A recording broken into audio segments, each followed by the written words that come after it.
আলোচনা করব আজকের এই চর্চায় যে পার্টিকুলার নক্ষত্রকে নিয়ে, সেটা অবশ্যই রোহিণী নক্ষত্র। দেখুন, রোহিণী নক্ষত্র যেটি বসে থাকে বৃষ রাশিতে, এই রোহিণী নক্ষত্রের যে জাতক বা জাতিকা, এদের ক্যারেক্টারিস্টিক কেমন হতে পারে বা এই জাতক জাতিকারা তাদের জীবনে উন্নতির দিক থেকে কতটা স্টেবিলিটি তাদের আসতে পারে, এবং তার পাশাপাশি এই ধরনের জাতক বা জাতিকা যেহেতু তারা রোহিণী নক্ষত্রে জন্মগ্রহণ করেছে, এই রোহিণী নক্ষত্রে জন্মগ্রহণ করার জন্য তাদের জীবনে কোন কোন দিকগুলো অতীব সুন্দর হবে এবং কোন কোন দিকগুলি তার পাশাপাশি একটু ডাউনফল হবে।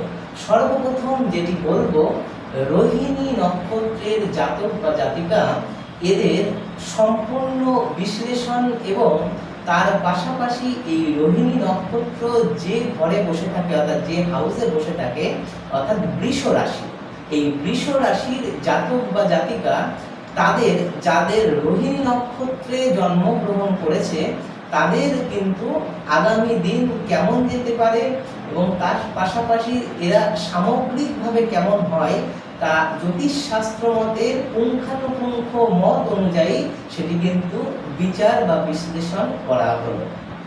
বৃষ রাশির জাতক বা জাতিকা যেটি রোহিণী নক্ষত্রের সাথে সম্পর্কিত, রোহিণী নক্ষত্র বৃষ রাশিতে 10 ডিগ্রি থেকে 23 ডিগ্রি 20 মিনিট পর্যন্ত এর বেশ, এবং তার পাশাপাশি যেটা বলার প্রয়োজন, এই বৃষ রাশির অধিপতি গ্রহ যেটা, সেটা কিন্তু অবশ্যই শুক্র। এবং তার সাথে সাথে আরেকটা জিনিস জানতে হবে, এই রোহিণী নক্ষত্র, এই রোহিণী নক্ষত্রের যে দেবতা, সে দেবতা হচ্ছে ব্রহ্মা। এবং তার সাথে যেটা বলা উচিত, প্রত্যেকটা নক্ষত্রের কিন্তু একটা নিজস্ব প্রতীক আছে। ঠিক তেমনি ভাবে এই যে রোহিণী নক্ষত্র, রোহিণী নক্ষত্রের প্রতীক কিন্তু গরুর গাড়ি। এই গরুর গাড়ি কথাটাতেই বোঝা যাচ্ছে রোহিণী নক্ষত্রের জাতক বা জাতিকা এরা কেমন হতে পারে। দেখুন, গরুর গাড়ি যেমন ধীর গতিতে চলে, রোহিণী নক্ষত্রের জাতক বা জাতিকা এরাও কিন্তু একটু ধীর স্থির ভাবে থাকতে পছন্দ করে এবং তারা ধীরভাবে কথা বলে। উদাহরণস্বরূপ বলা যেতে পারে, দেখুন, কুরুক্ষেত্র যুদ্ধের প্রথম থেকে শেষ পর্যন্ত এই পুরো যে এক্সপেন্ডিচার, অর্থাৎ এই পুরো সময়কালে ভগবান শ্রীকৃষ্ণ তার যে কথোপকথন, সে কিন্তু একবারও অতীব দ্রুত গতিতে বলেনি। তিনি যা বলেছেন ধীর স্থির ভাবে, কিন্তু তার কথার মধ্যে, তার কথার ভঙ্গিমার মধ্যে একটা আলাদাই ওজন ছিল। তিনি কিন্তু এই রোহিণী নক্ষত্রের একটা অধিকারী ছিলেন এবং এই রোহিণী নক্ষত্রে থাকার জন্য এইভাবে তার কথাবার্তার মধ্যে এই রকম পরিবর্তন দেখা যায়।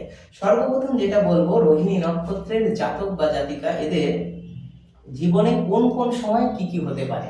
জন্ম থেকে 2 বছর পর্যন্ত একটা কথা মিলিয়ে নেবেন, রোহিণী নক্ষত্রের জাতক বা জাতিকার যে সময়কালটা আমি বলছি, এই সময়কালে কিন্তু অধিকাংশ ক্ষেত্রেই এই জিনিসগুলোই হবে। এটা কিন্তু অনেকটা তথ্য বিশ্লেষণ করে জ্যোতিষশাস্ত্রের অনেক গুণাগুণ থেকে এটি বের করা হয়েছে। তো যেটা বলার সেটা হচ্ছে, জন্ম থেকে 2 বছর পর্যন্ত রোহিণী নক্ষত্রের জাতক বা জাতিকা এরা কিন্তু একটু রোগ পীড়া পিড়ি এই সমস্ত জিনিসগুলোতে একটু ডিস্টারবেন্স ফিল করবে। তারপরে মোটামুটি ধরুন 8 বছর বয়স যখন এই রোহিণী নক্ষত্রের জাতক বা জাতিকার হবে, তাদের কিন্তু কোন ক্ষেত্রে প্রবলেম হতে পারে, একটু মূত্রজনিত সমস্যার সৃষ্টি হতে পারে, অর্থাৎ কিডনি রিলেটেড প্রবলেম। এই জিনিসটা কিন্তু তাদের অনেকাংশেই, অনেক জাতক বা জাতিকাদেরই এই সময় বা এই টাইমের মধ্যে কিন্তু তাদের এই প্রবলেমটা হতে পারে। নেক্সট যেটা বলবো, এদের মাঝ বয়স কিন্তু মোটের উপর ভালোই যাবে। অর্থ, ধন, প্রাচুর্যতা, এক্সপেন্ডিচার এবং তার সাথে অ্যাসেট বিল্ডিং এর মতন ক্যাপাবিলিটি তাদের কিন্তু থাকবে এবং তারা কিন্তু অনেক শূন্য থেকে অনেক বড় জায়গায় পৌঁছানোর মতন সমস্ত গুণাগুণ সম্পন্ন। সুতরাং রোহিণী নক্ষত্রের জাতক বা জাতিকা এরা কিন্তু জন্ম থেকে কিছু বছর একটু অসুবিধায় ভুগবে, মাঝ বয়সে বেশ ভালোই সমৃদ্ধির জায়গায় আসবে এবং তারপর মোটামুটি 58 মোটামুটি 58 অর্থাৎ 58 বছর যখন তাদের বয়স হবে সেই সময় বা তার আশেপাশে তাদের কিন্তু একটু আর্থিক প্রবলেমের জায়গাও আসতে পারে। বিকজ কারণ কি, এদের যে সময়টা ভালো সময় সেই সময় বেশ কিছু ইনভেস্টমেন্ট এমন জায়গায় করবে যে ইনভেস্টমেন্টগুলো হয়তো একটা নির্দিষ্ট টাইম পরে, অর্থাৎ ওই মোটামুটি 55 বা 60-র কাছাকাছি এই সময়টা কিন্তু তাদের সেই যে ভুল ইনভেস্টমেন্ট সেটার পরিণতি তারা কিন্তু পাবে, যার ফলে কিন্তু তাদের 58 বা এর আশেপাশে এই সময়টা কিন্তু তাদের একটু খারাপ যেতে পারে, এবং বার্ধক্য বয়সে আমি বলবো মোটের উপর ভালোই যেতে পারে। রোহিণী নক্ষত্রের জাতক বা জাতিকা এরা কিন্তু বয়স বৃদ্ধির সাথে সাথে এদের ইনেট ক্যাপাবিলিটি অফ থিঙ্কিং অর্থাৎ চিন্তা ভাবনা করার ক্ষমতা অনেকটা ইনক্রিজ হবে।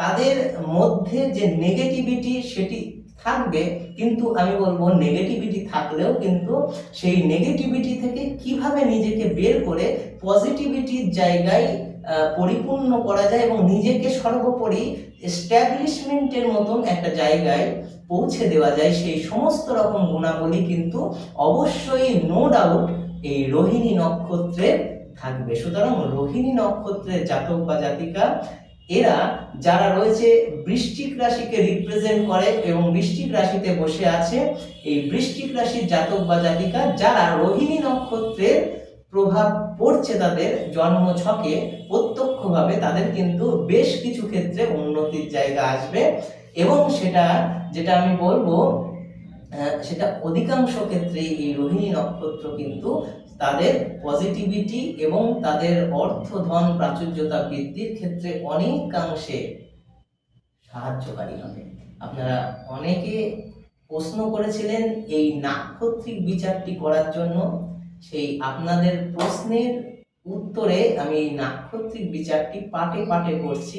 আজকে এই অনুষ্ঠানের মাধ্যমে আলোচনা করলাম রোহিণী নক্ষত্রের গুণাবলী এবং তাদের প্রধান যে সমস্যা এবং এই সমস্যার থেকে কোন কোন ক্ষেত্রে তাদের উন্নতি পাওয়া যায়, তার জন্য অবশ্যই একজন ভালো অ্যাস্ট্রোলজারের পরামর্শ নিতে হবে। আপনারা সবাই ভালো থাকবেন, অনেক অনেক ধন্যবাদ, নমস্কার।